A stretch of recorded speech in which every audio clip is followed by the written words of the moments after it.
வணக்கம். ராம்நாட் கிச்சனில் இன்றைக்கி நம்ம சுவையான சாஃப்டான பால் பணியாரம் தான் செய்ய போகிறோம். செய்கிறதுக்கு முன்னாடி எல்லாருக்கும் இனிய ஆடிப்பெருக்கு நல்வாழ்த்துக்களை நான் சொல்லிக்கிறேன். ரொம்பவே சத்தானது இந்த பால் பணியாரம். வாங்க எப்படி செய்கிறதுன்னு பார்க்கலாம். அதுக்கு அரிசி முதல்ல ஊற வச்சுக்கிறலாம். அரிசி அளவுகள் எப்படி இருக்கணும்னா, நான் எடுக்கிற அளவு 2 டம்ளர் பச்சரிசி, 1 டம்ளர் புழுங்கல் அரிசி, அது 3/4 அளவு உளுந்து சேர்த்து நல்லா ஒரு 3 மணி நேரம் ஊறினா போதும். நான் இன்றைக்கி இந்த டம்ளரில் தான் எடுத்தேன். 2 டம்ளர் பச்சரிசி, 1 டம்ளர் புழுங்கல் அரிசி, இதில் 3/4 கப்பு உளுந்து. இப்போது மாவை அரைச்சி எடுத்துகிட்டு வந்துடலாம்.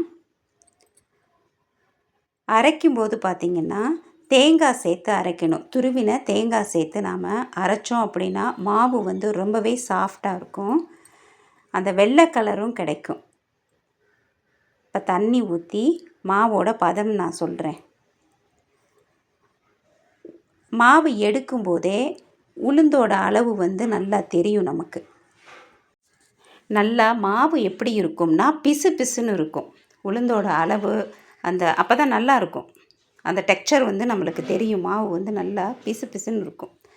இப்போது வாசனைக்காக ஏலக்காய், இந்த மாவுக்கு தேவையான அளவு உப்பு சேர்த்துட்டு முதல்ல நல்லா கலக்கி விட்டுடலாம். அதே மாதிரி ரொம்ப கெட்டியாக இருந்துச்சுனாலும் பணியாரம் ரொம்ப ஹார்டாக இருக்கும். அதனால் கொஞ்சமாக தண்ணி ஊற்றி கலக்கி பார்த்துக்கிடலாம். நான் கொஞ்சம் ஒரு 1/4 டம்ளர் தண்ணி ஊற்றி மாவை கலக்கிறேன் முதல்ல. இப்போவுமே எனக்கு கெட்டியாக தான் இருக்குது. இப்போ கொஞ்சமாக சோடா உப்பு விருப்பப்பட்டால் சேர்த்துக்கலாம். எல்லாமே அந்த பணியாரம் நல்லா ஊறி வரும்போது நல்லா சாஃப்டாக இருக்கும். அதுக்காக இப்போ எல்லாத்தையும் நல்லா கலக்கிட்டு பதம் இப்படி இருக்கணும். இப்படி எடுத்து ஊற்றுனா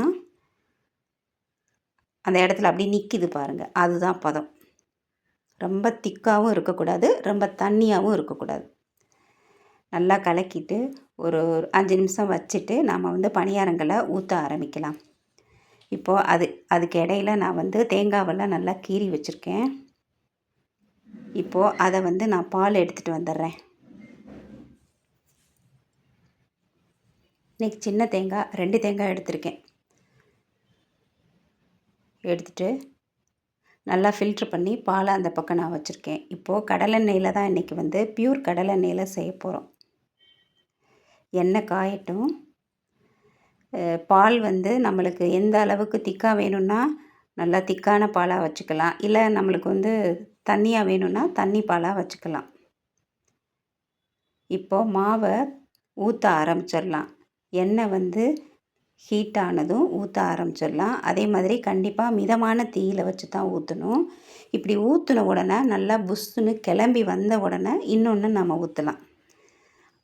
மேலே மேலே அடைச்சா மாதிரி ஊற்றினோம்னா அது ஒட்டிக்கிறோம். ஒன்றோட ஒன்று எலும்புன ஒன்று ஊற்றினோம்னா ஒட்டாது.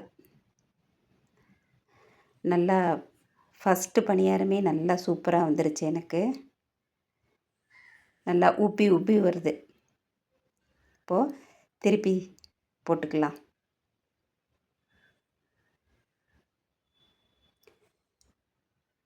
ஒரு 4 அல்லது 5 பணியாரம் ஒரு செட்டாக எடுக்கிறதுக்கு தோதாக இருக்கும்.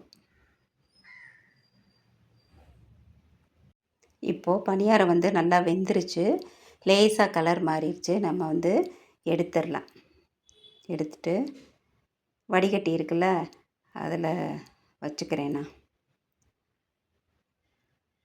எடுத்துகிட்டு கேப்பில் ஒன்று ஒன்றா நான் எல்லாத்தையும் ஊற்ற ஆரம்பிச்சிட்டேன்.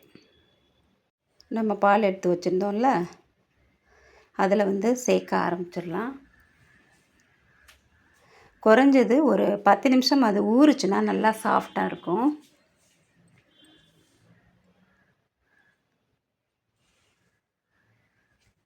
தனித்தனி கிண்ணங்கள்லையும் சேர்த்து நம்ம ஊற வைக்கலாம், மொத்தமாகவும் சேர்த்து ஊற வைக்கலாம். இப்போது நான் சேர்த்துட்டேன். இப்போது இந்த பாலில் ஜீனி நம்ம சேர்க்கவே இல்லைல்ல, இப்போ ஜீனி சேர்த்துக்கிறேன். முதல்லையே நம்ம சேர்த்து கலக்கியும் வச்சுக்கலாம். தண்ணி விட்டுரும் அப்படிங்கிறதுனால நான் பணியாரத்தை சேர்த்துட்டு அது மேலே வந்து ஜீனியை சேர்த்துட்டு நல்லா லேசாக ஒரு ஸ்பூன் வச்சு நம்ம கலக்கி விட்டுடலாம். இப்போ பாருங்கள், நான் கையில் பிச்சே காட்டுறேன் பாருங்கள். நல்லா ஜூஸியாக இருக்கும். அவ்வளோதான், பால் பணியாரம் ரெடி ஆயிடுச்சு. முடிஞ்சது அப்படின்னா திரும்பவும் சந்திக்கிறேன். தேங்க்யூ.